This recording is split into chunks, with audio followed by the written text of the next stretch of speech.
Welcome back, everyone. We're diving into some pretty wild theories today, Oh, yeah. all about ancient beings and cosmic mysteries. Sounds right up our alley. It is. Yeah. And to guide us on this journey, Okay. we're cracking open George Hunt Williamson's 1953 book, Okay. Other Tongues, Other Flesh. I like it. This book Mm-hmm. is like a treasure trove of It is. bold predictions Yeah. and intriguing connections Yeah. to ancient mythology and And what we're seeing today. yeah, exactly. Like Yeah. these ancient beings, their influence. Right. So get ready to uncover a hidden history Okay. that might just rewrite what you thought you knew about humanity's past and the universe's secrets. Williamson's theories are definitely mind-bending. They are.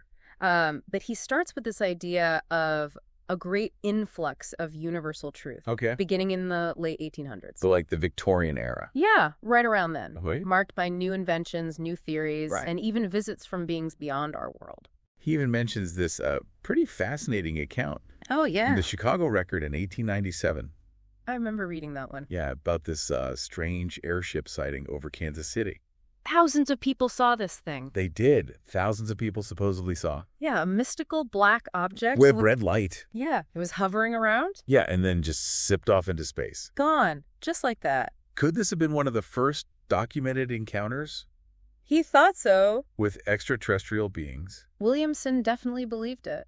Oh, He suggested that this great influx was a precursor okay. to the more frequent spacecraft sightings we're seeing now. So he's like drawing this direct line from Yeah, he saw a pattern Okay. emerging, and at the center of it all was magnetism. magnetism. Okay, let's talk about that. Yeah, Because Williamson believed that the entire omniverse is magnetic. it's all connected. He even goes as far as to say that even our culture Oh, yeah. is influenced by these laws of magnetism. He makes some interesting points. But how could magnetism Right. possibly influence something as complex as culture? Well, he connected meteorite patterns and magnetic anomalies on Earth Okay. to the rise of advanced civilizations. So he's saying like Yeah, like certain spots on Earth with unique magnetic properties. become hotspots for cosmic communication. Okay. Individuals in these areas might experience a heightened receptivity. Like they're more sensitive Exactly, to universal knowledge, to this universal knowledge. perhaps even contact from other beings. Wow. It's like these places act as antennas for cosmic energy.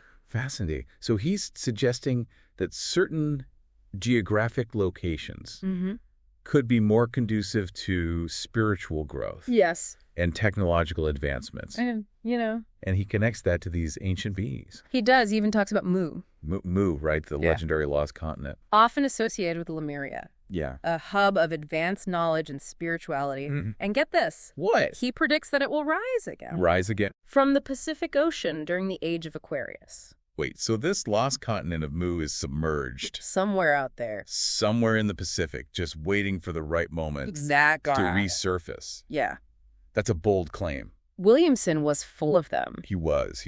But he meticulously describes the symbols associated with Mu, Okay. each with its own significance. Like what? Like the closed lotus, Okay. symbolizing Mu's submerged state, Okay. the water jug representing the age of Aquarius, Okay.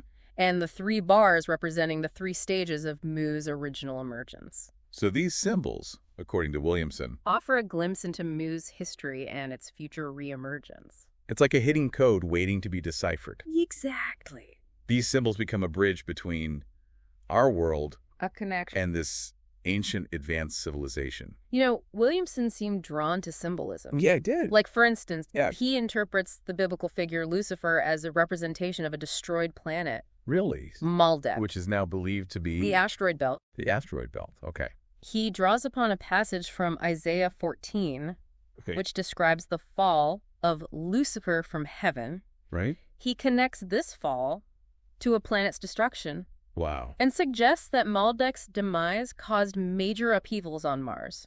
So not only this planet being destroyed, Right. but it also affecting Mars, Yeah. a story corroborated. By a being named Zoe in the saucer speak. Okay, so now we're getting into other sources too. Yeah. That's fascinating. Yeah. So he's suggesting that ancient myths and religious texts Like, may contain veiled accounts of cosmic events. yeah, like hidden messages. And perhaps even encounters with these ancient beings. It makes you look at these stories differently. It really does, doesn't it? It does. It makes you think. Yeah. Williamson was convinced that ancient beings played a pivotal role Oh, absolutely. in shaping humanity's journey. Yeah. He believed in the existence of wanderers. Beings who travel from world to world, Go ahead. incarnating to help uplift civilizations. So these wanderers are going around Yeah. helping out. Helping other planets. Okay.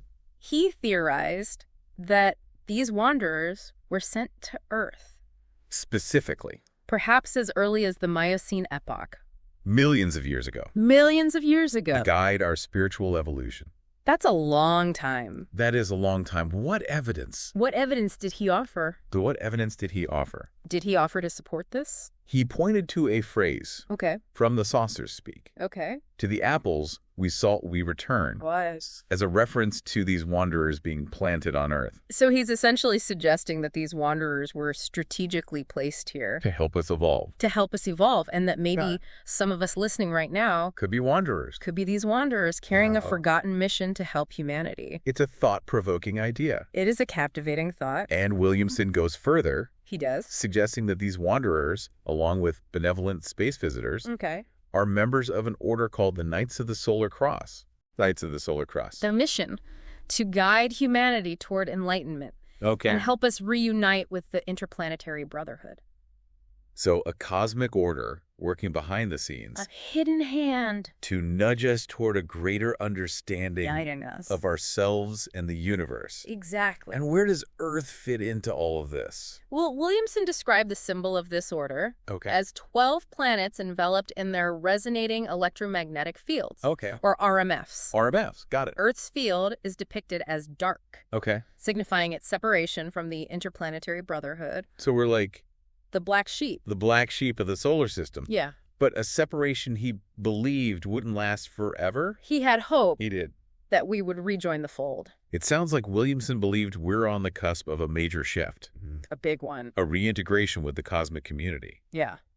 But if these benevolent beings are working to help us, Mm-hmm. are there also those with less than friendly intentions? Well, that's a great question, and one we'll explore further as we dive deeper into Williamson's fascinating theories about these ancient beings and their influence on humanity. Stay tuned. About those with less than friendly intentions, Williamson doesn't shy away from that. He talks about these space visitors he calls intruders. Intruders. That doesn't sound too good. What are they up to? He claims they're spreading disinformation. Oh, no. Even suggests they might try to deceive us by claiming to be devils or predicting the world's end. So not all extraterrestrial contact is positive, according to Williamson. Not necessarily. He also suggests some of these space visitors are working undercover to prepare humanity for this new age. Undercover? Yeah, he refers to them as agents. Okay, so we have wanderers, Knights of the Solar Cross, intruders, and now agents. It's like Williamson's universe is full of different players. It is a busy place. He doesn't give us a complete picture of what these agents are doing, but he does mention a man named George Van Tassel, Okay, I've heard of him. who claimed to have received information about a ring forming around Earth's equator. Like Saturn's rings. What's the purpose of an Earth ring? According to Van Tassel, this ring would stabilize the planet and end the seasons as we know them. No more spring, summer, fall, and winter. That's a pretty big change. Right. Williamson seems to be suggesting that we're on the verge of some major planetary transformations. He also delves into the idea that these space visitors communicate using a universal language, what he calls the solar tongue. A solar tongue. So beings from different planets would need a common language. Makes sense. Did Williamson provide any examples of this solar tongue? He mentions the Ainu language, Okay. spoken by the indigenous people of Japan. Interesting. He suggests it might be the closest Earth language to this solar tongue. So the Ainu language could hold clues to understanding how these extraterrestrial beings communicate. That's what he's implying. He also refers to a book published in 1900 Oh, wow. called From India to the Planet Mars, which includes examples of Martian writing. From India to the planet Mars. Wow. Martian writing. And he suggests this writing might be related to something he calls Solixmal. Solixmal. He doesn't fully explain it, but he suggests it's linked to the ancient language of Mu and maybe even connected to the solar tongue. This idea of a deeper, more universal form of communication seems to be a theme in his work. It's like he's suggesting there's this hidden language, a cosmic code, just waiting to be deciphered. And it ties back into that idea of an interconnected universe.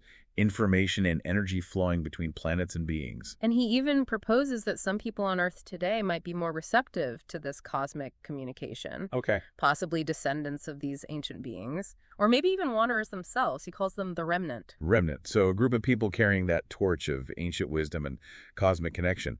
But Williamson wasn't always so positive about humanity's connection to the cosmos. He talks about this really dark period he calls the Great Abomination. Right, the Great Abomination. He talks about a time when beings he describes as migrants arrived on Earth from the Syrian planets. And he believes these migrants are the sons of God mentioned in the Bible. The biblical sons of God were extraterrestrial visitors from Sirius. That's quite the interpretation. And he goes even further, claims that these sons of God mated with the daughters of men, who he describes as these indigenous bestial earth forms. Bestial earth forms. He refers to these ancient myths and legends about creatures that were part human, part animal. Like griffins and sphinxes and centaurs. Exactly. He suggests those creatures were the result of interbreeding between these extraterrestrials and early non-human Earth beings. Hybrid beings. Yeah. Blending extraterrestrial DNA and earthly DNA. This is something straight out of science fiction. And he calls this period the Great Abomination because he believed these hybrid beings were destructive, chaotic. A pretty stark contrast to the benevolent space visitors and the Knights of the Solar Cross suggests a really complex history of interactions between humanity and beings from other worlds. And how does he propose we got out of this great abomination?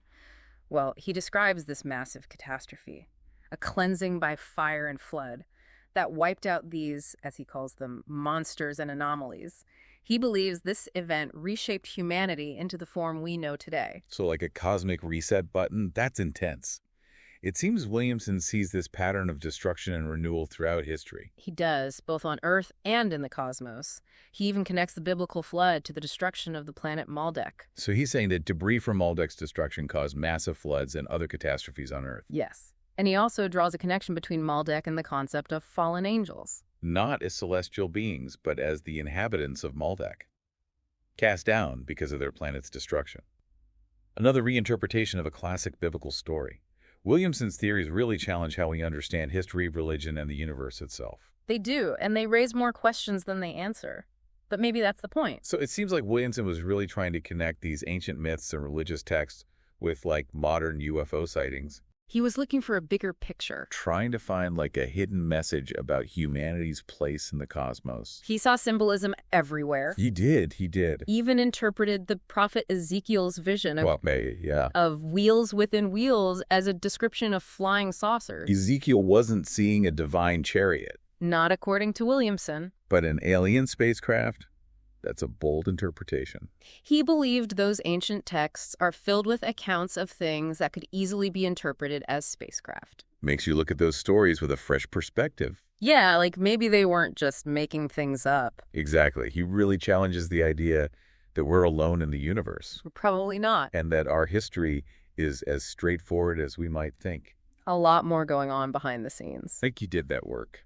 He didn't stop there, though. Oh, really? He makes some pretty bold predictions about the future, too. Okay, like what? He believed we're entering a new era. A new era, okay. A time of greater spiritual understanding and increased contact with extraterrestrial civilizations. He saw that as inevitable. It seemed that way. That we would be having more and more contact. Yeah, he thought this new era would be a time of great upheaval. Okay. But also one of incredible opportunity. So like a double-edged sword. Kinda. He envisioned a future where humanity finally understands its true place in this cosmic order. A hopeful vision, despite all the potential challenges. Yeah, it's like he saw us going through this cosmic initiation. Williamson's ideas are definitely thought-provoking. They really make you think. He presents us with a universe brimming with possibilities and mysteries. And ancient beings walking among us. Lost continents rising from the sea. Our destiny intertwined with the stars. It's a lot to process. A lot to unpack there. His theories really challenge our conventional worldview. For sure. But maybe that's what makes them so compelling. It makes you question everything. They invite us to question everything. Look beyond the surface. To look beyond the surface and just consider all these possibilities. Right, that there's more to our history and our present and our future than we might realize. Well, thank you for joining us on this deep dive. My pleasure. Into the world of George Hunt Williamson. A fascinating guy. Ancient beings and cosmic clues. Absolutely. We covered a lot of ground today. We did. Lost continents to biblical interpretations, Magnetic anomalies. extraterrestrial visitors. It's been a journey. It has. What resonated with you? It's clear that Williamson's theories are open to interpretation. They are. But one thing's for sure. What's that? His work is a reminder that there are still so many mysteries to uncover, Oh, tons. both here on Earth and in the vast expanse of the cosmos. And as we continue to explore those mysteries, Yeah. we should remember to approach them with that sense of wonder. Keep an open mind, Open mind. a willingness to question everything we thought we knew. Until next time, keep exploring and keep asking those questions. Absolutely.